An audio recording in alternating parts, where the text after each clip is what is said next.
Bienvenidos a Desvendando Noticias. Esta sería nuestra tercera parte de lo que iniciamos acerca de Polaris, los meridianos y el meridiano Greenwich. Empezaremos con este artículo que nos encontramos en el sitio de History Channel, una fuente muy oficial, igual, de lo que dicen dudamos, pero si podemos leer entre líneas, esa es la misión. Cosas que no sepamos del calendario gregoriano.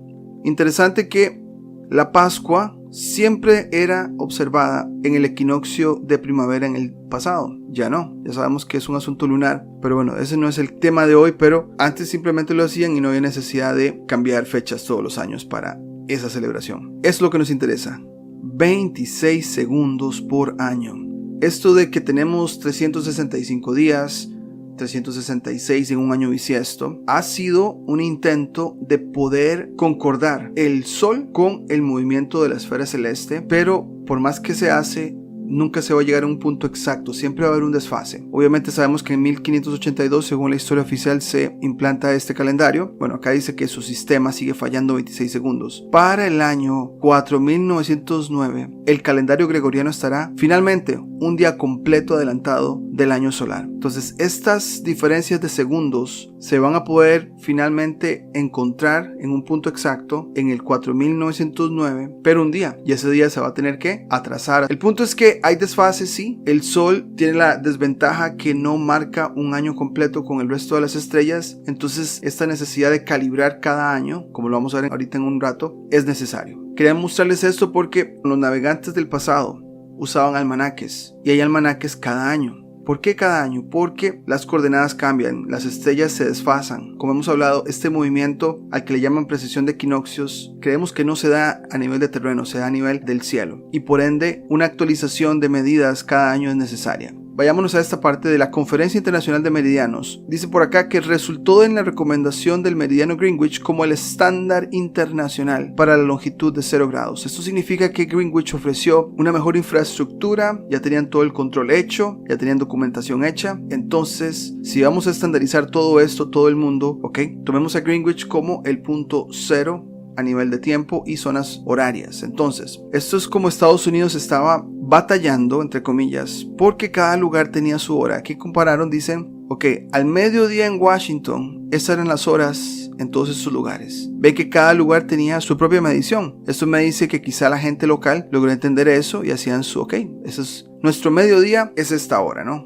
O es esta posición del sol al sur. Entonces, esto es lo que preocupaba. ¿Cómo hacemos para coordinar y globalizar los tiempos para que no tengamos problemas con los ferrocarriles y el asunto de transporte? Pero esto sí nos pareció importante, porque esto demuestra que cada lugar tenía su propia manera de medir el tiempo topocéntricamente. Volvemos a este concepto de que Greenwich ya no es el meridiano cero. Dice que el meridiano internacional de referencia, IERS, Reference Meridian, o IRM, también denominado International Reference Meridian por su denominación en inglés, es el meridiano principal longitud cero, establecido por ¿quién? Se llama International Earth Rotation and Reference Systems Service, o IRS. Vamos a ver un documento de ellos en un rato. Pero ellos básicamente, la traducción en español es Servicio Internacional de la Rotación. ¿Pero la rotación de qué? Y del sistema de referencias terrestre. Esto hay que prestar atención, referencia terrestre. La transferencia de lo que ha sido tomado en la esfera celeste es hacia el terreno, pero todo se ha tomado por siglos en el cielo. Vamos a hacer una demostración con el software Stellarium como introducción y para un contexto de conceptos antes de leer documentos técnicos. Hablamos de esfera celeste y un plano local terrestre. Los navegantes lo hacían siglos atrás. Entonces toda esa información que ellos recolectaron en cartillas han sido usadas para definir los usos horarios. Entonces acá tenemos el Sol en Greenwich. Vamos a hacer un acercamiento. La fecha es el 21 de marzo 2022, o sea, el equinoccio de primavera en el hemisferio norte, que es el inicio del año solar. Vemos que el Sol está alineado al sur, el meridiano celeste no, pero el Sol sí. O sea, si yo hago una línea recta acá, me cuadra el sur. Ese es realmente el mediodía, el punto de partida, cerca de ese cero, el meridiano. Ahora, si lo acercamos, vamos a ver algo acá que ya hemos hablado de la eclíptica, pero ven que la eclíptica en ese punto cero se junta con el meridiano cero celeste y el ecuador celeste. Todos estos términos fueron impregnados o transferidos a la Tierra, pero nacieron en el cielo. Ahora, tenemos que irnos a las 12 porque así han sido ya compensadas las calculadoras de horarios en todo el mundo con el asunto del calendario gregoriano. Entonces, supongamos que ahí está, las horas no concuerdan con ese punto exactamente al sur, hay un desfase, de ahí que las coordenadas que mostramos en el video 2 donde el muchacho está con el GPS y no hay una exactitud, es porque hay un desfase, ¿no? Ven que el sol se mantiene ahí, ese es el mediodía, este lugar pudo haber sido otro lugar en el mundo. Greenwich se posesiona de esto simplemente porque tiene un sistema logístico de telescopios, de observatorios, y al competir con otros, pues obviamente ganó, pero sabemos todo el control que ha significado Inglaterra a través de los siglos, a través de todos los documentos que leemos de historia. Entonces vamos a hacer una comparación acá. Rápidamente, vamos a irnos a un lugar que tiene una latitud muy similar a Greenwich. Ven que Greenwich tiene una latitud de 51. Vamos a irnos para Canadá o Norteamérica, a un lugar que se llama Calgary. Ven que es 51, es de madrugada, el sol no ha salido. Pero ven este dato acá, HA, ángulo horario. Tenemos 16 horas de diferencia. 24 horas, que significa, ¿cómo lo ven en Greenwich? Menos 16. Nos da alrededor de unas casi 8 horas. Sin embargo, solo 6. Aquí es donde está la estandarización de una zona o una área como zona horaria. Y eso obviamente no permite que cada área haga su propio cálculo de tiempo. Y esto resultó, como lo vimos, en querer estandarizar el tiempo para el transporte ferroviario, de aviones, etc. Vamos a adelantar la hora para ver cómo es que el sol llega a este mediodía. Más o menos ahí, ven que son las 2 de la tarde, ven que aquí 12 del día, casi 2 horas de diferencia a ese meridiano local. Los usos horarios, el cambio de horario no permite que se maneje localmente como debería ser, pero bueno, así está el sistema. Pero esto demuestra que sí, estamos hablando de 6 horas más casi 2 son 8, ¿no? Que son 24 menos 16. Acá nos está diciendo que ahora son 22, 23, y ven que acá localmente al mediodía, la esfera local sí nos da un 0 para el meridiano celeste local y un 0 para el ecuador celeste local. Entonces, así es como han hecho los cálculos celestes para calibrar cada lugar y compararlos con Greenwich y hacer la matemática. Aquí en Canadá vamos a hacer esta demostración. Vamos a oscurecer la pantalla. Es una opción que nos da para ver las estrellas que no se pueden ver durante el día. Vean esta de acá, se llama Fomalhaut. Tiene casi una distancia de 1 hora ese sur. Quiere decir que si yo le doy clic en este momento, me va a decir que está a 1 hora más o menos de ese meridiano local celeste hacia el sur. Y si es así, porque acá dice 1 hora. Y van a ver que si yo la muevo hacia este punto sur, esto se va a reducir a 0 horas, 0 minutos y 0 segundos. Como pueden ver, se está reduciendo el tiempo. Ahí está, 0 minutos. Entonces, a manera local, yéndonos al mediodía local, todas las estrellas de la esfera celeste están referenciadas en grados. Acordémonos que 15 grados corresponden a 1 hora, como lo hablamos en parte 2, que los babilonios lo empezaron y ya más tarde se hizo 15 grados 1 hora, pero estamos hablando de que cada meridiano son 15 grados. Por ejemplo, esta Altair está como a 3 horas, si le damos clic, ven que son 3 horas. Entonces todas las estrellas están mapeadas en esa función. Desde cualquier lugar se pueden hacer. Tenemos un meridiano local que debería ser a las 12 de mediodía, pero no lo es, pero es cercano. Y las estrellas mapeadas se observan en función a ese. ¿Y en Greenwich qué hacen? Lo hacen todos los días y se pone como referencia para que se aplique en otros lugares. Y con la diferencia que hay, se hacen las zonas horarias. Pero bueno, dejaremos esta parte por acá y continuaremos ya con los documentos. Seguidamente empezaremos con el primer documento oficial. Fue escrito en el 2015 y el título es ¿Por qué el meridiano de Greenwich se movió? Hemos marcado algunas partes para compartirles a ustedes. Y el otro documento se llama Convenciones del IRS y va en la fecha 2003. Esto es como lo más actual en 2022 que nos podemos ir de los cambios que han surgido en cuanto a GPS, a coordenadas, y van a ver que el gran secreto es la observación celeste. Empezaremos con la introducción del primer documento del por qué el meridiano de Greenwich se movió. Dice que en 1884 la Conferencia Internacional de Meridianos recomendó que el primer meridiano, para ser empleado como un cero común de longitud y estándar de cómputo del tiempo en todo el mundo, pasara por el centro del instrumento de tránsito en el observatorio de Greenwich. Entonces hasta aquí podemos ver que Greenwich tiene observatorios, el meridiano pase y de ahí se saque pues la hora o el meridiano cero para el resto del mundo. Hoy los turistas que visitan su meridiano deben caminar hacia el este aproximadamente 112 metros antes de que sus receptores de navegación por satélite, esto queda en duda por cierto, indiquen la longitud 0. Entonces tenemos un desfase, ¿no? Bueno, seguidamente dice por acá, este desplazamiento puede explicarse por la diferencia entre las coordenadas astronómicas. Y a partir de acá queremos que presten atención a las veces que este documento repetirá cosas como astro, astronómicas, celeste, estrellas, observación, y geodésicas, la desviación de la vertical en dirección este-oeste en Greenwich y la condición impuesta de continuidad en el tiempo que astronómico. Una vez más, ¿hay un tiempo astronómico? Pensábamos que era un tiempo terrestre, no, es un tiempo astronómico. Las coordenadas de los receptores de navegación por satélite se proporcionan en marcos de referencia relacionados con el marco de referencia geocéntrico introducido por el Departamento Internacional de la Hora, BIH, en 1984. Ahora, más adelante en este documento se nos muestra la vista aérea de lo que es, ¿no? Acá tenemos la línea que supuestamente se marcó en el 84 de Greenwich, donde está el observatorio. Sin embargo, el que camina hasta acá se va a dar cuenta que va a marcarse el meridiano cero. Entonces estamos hablando que celestemente esto se ha ido moviendo, pero nos han dicho toda la vida, por lo menos a nosotros nos programaron a que era una marca en el terreno. Acá se habla de métodos para determinar la longitud y la rotación de la Tierra. Dice por acá, los instrumentos ópticos tradicionales para medir la rotación de la Tierra incluían tubos cenitales visuales y fotográficos, circuncenitales, astrolabios de Danjon o Danjon y telescopios de tránsito como el Airy Transit Circle.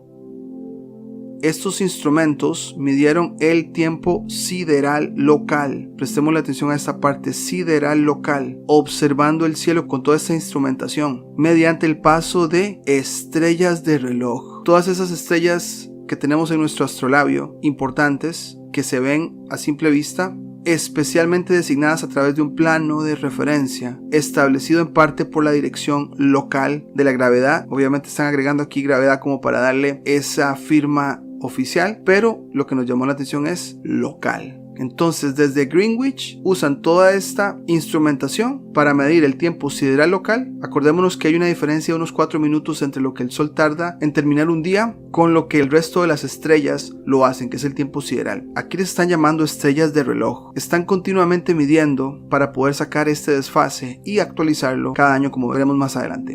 Debido a discrepancias significativas entre las primeras transmisiones de señales horarias de radio, el Departamento Internacional de la Hora se estableció en el Observatorio de París en 1912 para ayudar a coordinar las oficinas nacionales de la hora. Entonces, desde París en 1912 coordinaban con todos los países para ir estandarizando la hora y mejorar las longitudes a nivel mundial. Entonces, desde ese momento se han ido, digamos que, depurando para tener una coordenada más exacta, pero si lo están haciendo con estrellas, quiere decir que hay un desfase y actualizarse cada año es necesario. Más adelante dice, a los efectos del cronometraje global del Departamento Internacional de la Hora, el Observatorio de Greenwich fue reemplazado en 1929. ¿Reemplazado? Por una construcción estadística conocida como el Observatorio Medio, del cual Greenwich se convirtió en uno de los muchos contribuyentes. Esto fue sorpresa porque parece que se sobreentiende que Greenwich ha sido el único, pero no, hace más o menos 100 años se convirtió en uno de los contribuyentes, pero hay otros puntos donde se hacen observaciones y se ponen como un promedio, por eso se llama Observatorio Medio, la idea de que muchos contribuyan. La formación de GMT, ahora llamado Tiempo Universal, a partir de este Observatorio Medio, involucró correcciones adoptadas a los datos aportados y pesos que podían cambiar anualmente. Ya queremos la pausa. Todos los años se actualizan, todos los años hay almanaques náuticos, todos los años hay un set de coordenadas que se distribuyen a los GPS. Hace 100 años no lo hacían así, pero una vez que se empezó a globalizar el mundo, el actualizar las coordenadas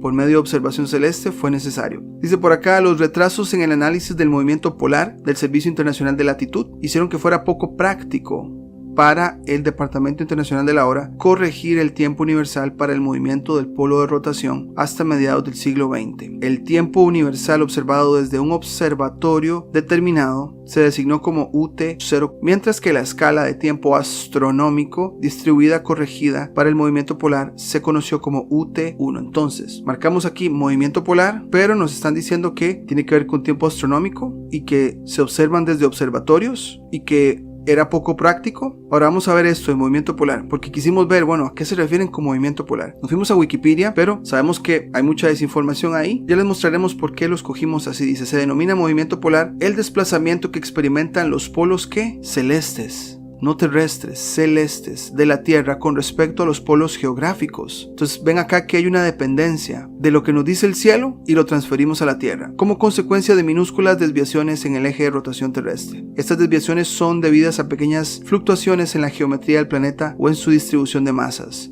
bien sea por los desplazamientos diarios de masas de agua, debido a las mareas, a cambios en la acumulación estacional de nieve, o a otros efectos de origen incierto. Van a ver que estas causas que nos dan son irrelevantes en lo que sigue. Para generar el bamboleo de Chandler, que es lo que les hemos hablado como de un trompo, lo hablamos también en la astrología inca, es necesaria una excitación recurrente. Se ha sugerido que la actividad sísmica, el movimiento de las aguas subterráneas, la carga de nieve o la dinámica interanual atmosférica son fuerzas recurrentes. La excitación atmosférica parece ser el candidato más probable. Aquí es donde nos dimos cuenta que son simplemente teorías, no han sido comprobadas, pero hay un consenso científico que la excitación atmosférica es el candidato más probable. Otros proponen una combinación de procesos atmosféricos y oceánicos, siendo el mecanismo de excitación dominante las fluctuaciones de la presión del fondo del océano. De todo ese montón de cosas que nos hablaron al principio que quedan irrelevantes, el consenso es que la excitación atmosférica es lo más probable. Luego por acá dice que es una teoría. Ahora existe un acuerdo general de que el componente anual del movimiento polar es un movimiento forzado excitado, predominantemente por la dinámica atmosférica. Existen dos fuerzas externas para excitar el movimiento polar: los vientos atmosféricos y la carga de presión. O sea, todo se da arriba del terreno. El componente principal es el forzamiento por presión, que es una onda estacionaria de la forma, y obviamente que nos dan la forma matemática, pero lo que nos interesa más es esto. Wikipedia sí da la referencia al documento científico que comprueba esto. Entonces, la entrada de Wikipedia empieza dándonos diferentes teorías, pero al final confirman que el consenso científico es que se da arriba en la atmósfera. Pero ya después dice, en 1988, el VIH y el Servicio Internacional del Movimiento Polar, sucesor de ILS, fueron reemplazados por el Servicio Internacional de Rotación de la Tierra, el IERS, que asumió la responsabilidad de mantener los marcos de referencia terrestres y celestes consistentes con la Tierra, parámetros de orientación que publicaba de forma rutinaria. Entonces vemos que ya para 1988 eso se empieza a estandarizar más. Dos departamentos se convierten en uno solo, que es el IERS. Y ya en la conclusión nos llamó muchísimo la atención esto. Primer meridiano astronómico a través del instrumento de IRI, que está alineado con la gravedad local. Otra vez volvemos a la local o al topocentrismo, y la gravedad simplemente la agregan ahí para darle la firma oficial. Extendidos hasta el infinito. Eso nos llamó también mucho la atención. ¿Infinito? Extendidos hasta el infinito, estos planos meridianos paralelos barren las mismas estrellas simultáneamente, de modo que ambos planos indican el mismo tiempo astronómico. Entonces, todo este cálculo de las horas, de las coordenadas, depende del cielo. Y por eso es que nos mencionan estrellas, nos mencionan astronómicos, nos mencionan observación, nos mencionan observatorios. Pero nunca nos dicen eso. Y ya para cerrar, vamos a irnos a este documento oficial: las convenciones del Servicio Internacional de Rotación de la Tierra. Ahora la pregunta es, ¿cuál tierra se refieren? Fue en el 2013. Esto es lo más reciente para nosotros. Se han pasado casi 20 años. No nos sorprendería que en cualquier momento se reúnan a hacer una actualización. Algo importante de rescatar es que el observatorio naval. Una parte del texto en este documento dice: suponiendo que el error en la tasa de precesión es absorbido por los movimientos propios de las estrellas, la incertidumbre en la posición del polo FK5 relativo al polo medio en J2000.0, estimado de esta manera, es de más 50 más. Por lo tanto, el polo celeste, estrella celeste, así le llaman, ICRS, es consistente con el del EFK5 dentro de la incertidumbre de este último. Dependen de las estrellas para estas calibraciones. Ahora, esto del J2000 es algo que queremos también abarcar acá. Dice que el equinoccio y la época estándar utilizados actualmente es el J2000.0, que es el 1 de enero del 2000 a las 12. El prefijo J indica que es una época juliana. El equinoccio y época estándar anterior era B, 1950, con el prefijo B indicando que era una época beseliana. Antes del 84 se usaban equinoccios y épocas basilianas. Desde entonces se han utilizado equinoccios julianos y épocas. Básicamente quisieron una foto de la esfera celeste y la llamaron J2000 y con esa van viendo, bueno, estamos en el 2022, cuánto han variado las estrellas desde esta foto que tomamos. Por eso es que se mencionan J2000. Extractos del texto donde vemos celestial, celestial, celestial, celestial, sistema celestial, ascensión. No nos hablan de tierra, nos hablan de cielo. Y este dice resolución B1 titulada definición del sistema de referencia celeste, baricéntrico y sistema de referencia celeste geocéntrico. Ha renombrado estos sistemas como sistema de referencia celeste, bueno, y que cambiaron el nombre respectivamente, y ha especificado un marco general para expresar su tensor métrico y definiendo transformaciones de coordenadas en el primer nivel post-newtoniano. Pero volvemos. Esto sonará un poco técnico, pero un documento oficial que se encarga de los usos horarios, las coordenadas y todo este sistema nos hablan de celeste y coordenadas. Después más adelante en el documento dice definición del polo intermedio celestial, no terrestre. Aquí tenemos que había un polo de efeméride celestial, pero que no se está tomando en cuenta porque ahora lo quieren hacer todo centralizado por datos. Acá también vemos que se dice celestial, el polo intermedio celestial que se llama el CIP, el sistema de referencia celestial geocéntrico. De nuevo, celestial 2 veces y vemos acá que se menciona CIP, astro, una vez nada más terrestre y lo demás es CIP y también astro. Dice por acá que el polo intermedio celeste sea el polo cuyo movimiento se especifica en el sistema de referencia celeste geocéntrico, que el movimiento del polo intermedio celeste en el sistema internacional de referencia terrestre, entonces el sistema internacional de referencia terrestre tiene un polo intermedio celeste. Se ha proporcionado por el Servicio Internacional de Rotación de la Tierra. Entonces aquí es donde nos damos cuenta que este nombre de rotación de la Tierra tiene que ver mucho con la observación celeste de ese polo. A través de observaciones y modelos astrogeodésicos apropiados que incluyan variaciones de alta frecuencia, que para obtener la máxima precisión, las correcciones de los modelos para el movimiento del polo intermedio celeste en el ITRS pueden estimarse utilizando los procedimientos especificados por esta institución y que esto se ha puesto en marcha el 1 de enero del 2013 y a partir de ahí hasta ahora es como se maneja esta calibración del movimiento paulatino de estrellas que no se nota, pero si lo ponemos en un rango de 100 años o 200 años sí hay una gran diferencia, entonces es necesario volver a estandarizar todo en una nueva foto como hicieron con el J2000. Aquí otras cosas que hablan, dice el tiempo universal coordinado. La definición del tiempo universal coordinado se basa en ¿qué?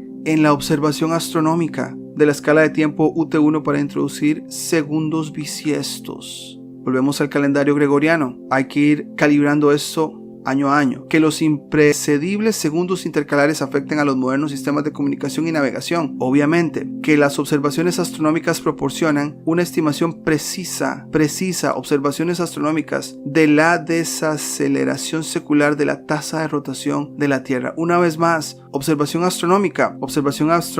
Hay segundos, hay desfases de segundos que afectan ¿qué? Sistema de comunicación y navegación. Y con eso terminamos. Sé que estos documentos parecieran muy técnicos, pero queríamos mostrarles la cantidad de repeticiones que enlazan todo este sistema de navegación y de tiempo a las estrellas, a la observación astronómica. De ahí la cantidad de observatorios por todo el mundo.